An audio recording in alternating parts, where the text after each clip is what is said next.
What's up, people? We're back with some more tips on how to play the monster Goliath. This time, we're going to be focusing on how to approach stage 2. Last time we focused on how to start out with Goliath pretty much mostly in stage 1. So if you haven't seen that video, you probably want to go back and watch it. I'll put a link down in the description for you guys. On this part, it's a little bit silly just how much damage I get on this guy with this sneak attack. Really, if you can catch any stragglers with your sneak attack, this is something I didn't mention before, but you want to be trying to do that as much as you can. So during this fight right now, I am currently in stage 1, and I'm leaving this part in here because I want to show you how I lead into stage 2. Now, if you watched my last video, you'll know that for my first fight, I always just go for knockdowns. As many knockdowns as possible. I do not try to kill anybody. I just try to do as much damage as I can, permanent damage to their health. Something I did not mention before is that if your first fight starts to go very sour, then the best thing for you to do is to try and find you some cover. There's no shame in running away if you have to, so please do. So if your shield becomes fully depleted, do not engage them. Try to run away as much as possible. Do not take any permanent damage. I cannot stress enough how important this is. This is the #1 mistake I see monsters doing. They just keep fighting at stage 1 and losing a ton of health. At this point the bubble is down, but I do continue fighting them because I do still have shields and they are quite low. I was actually trying to end the game here, but I wanted to do some stage 2 footage for this video.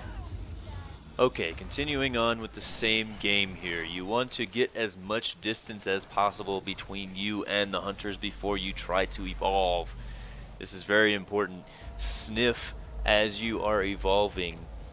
If you see a hunter, then you need to cancel it. Use V to cancel it. Now, as we're coming into stage 2 here, we need to start feeding very quickly.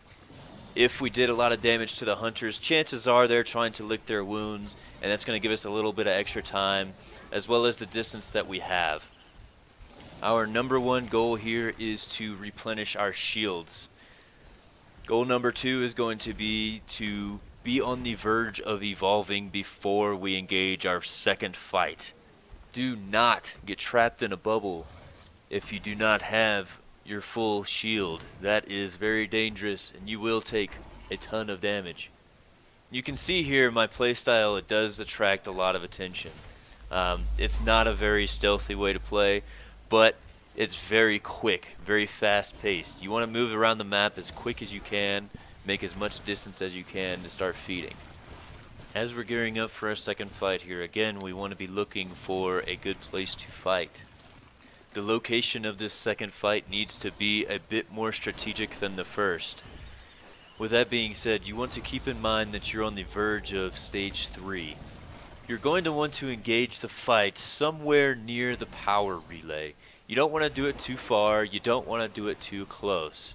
The reasoning for that is, if the fight goes very well for you, you can quickly tuck away somewhere, evolve, and start attacking the relay. And if they only have 1 or 2 people alive, it's going to force the fight, and you're probably going to win right there. So here we're going to see the damage from our stage 1 start to pay off. These guys are low on their maximum health, and we're taking advantage of that, doing tons of damage in our stage 2. The location of this fight is actually pretty good. The relay is quite nearby, and this area is very enclosed. It does not give them a lot of room to run around and get away from me. It makes it a lot easier for me to group them up and smash them all at once. During this stage, you are more likely to be able to end the game, but if the fight is not exactly going that well for you, you need to get out before your shields are depleted. A good general tactic is to get someone knocked down and just guard their body. Do not let anybody revive them. They're going to take more damage just trying to revive that person. But remember, we're not exactly going for kills here unless it's going very, very well. Just go for your knockdowns, and in your stage 3 you will surely decimate if you've got a lot of knockdowns on them throughout the game. This game I happen to win at stage 2, but let's take a look at the next one. Jumping right into this next game, you can see that I've taken a little bit of health damage. My first fight didn't go quite so well.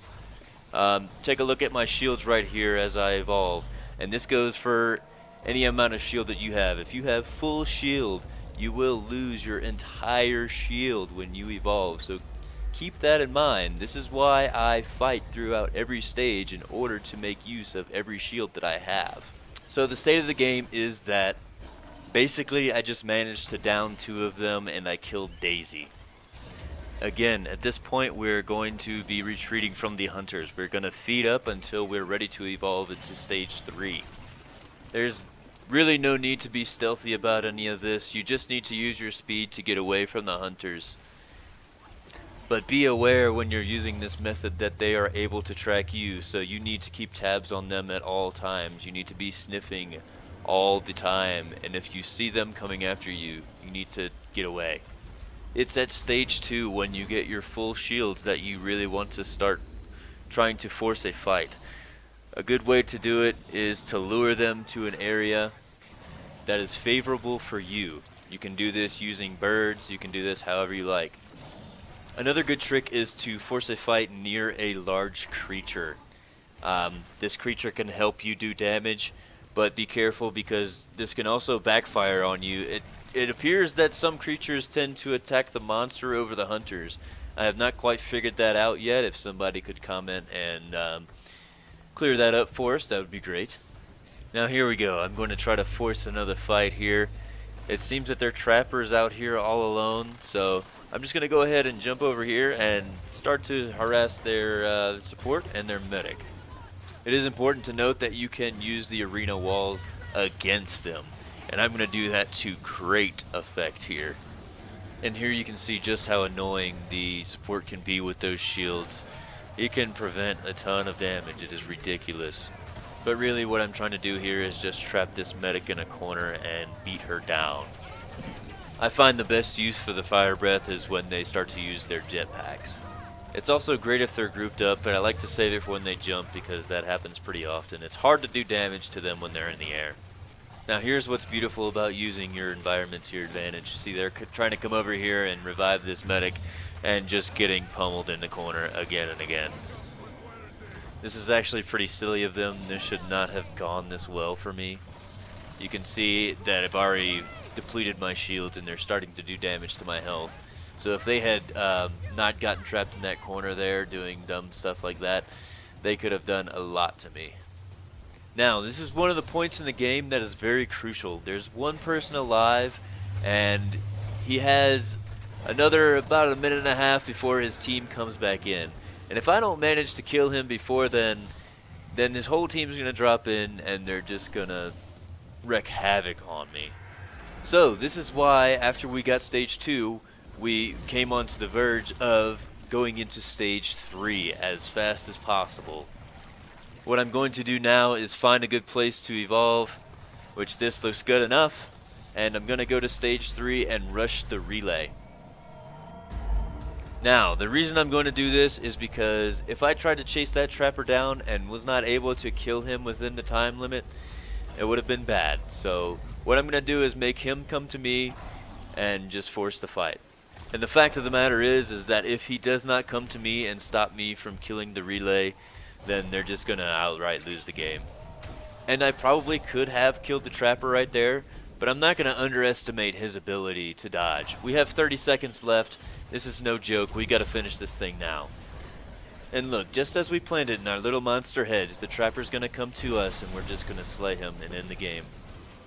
A little tip while we're doing this, anytime we're bashing the relay, we want to be observing our surroundings, we want to be sniffing, we want to know if a player is coming into range to stop us. That way we can set up for an ambush. And at this point, he doesn't really stand a chance. We're going to go ahead and take him out. It just so turns out that the timer ran out just in time for them, so I just go ahead and destroy the relay and end the game. Well, thank you guys for watching, and I hope you enjoyed.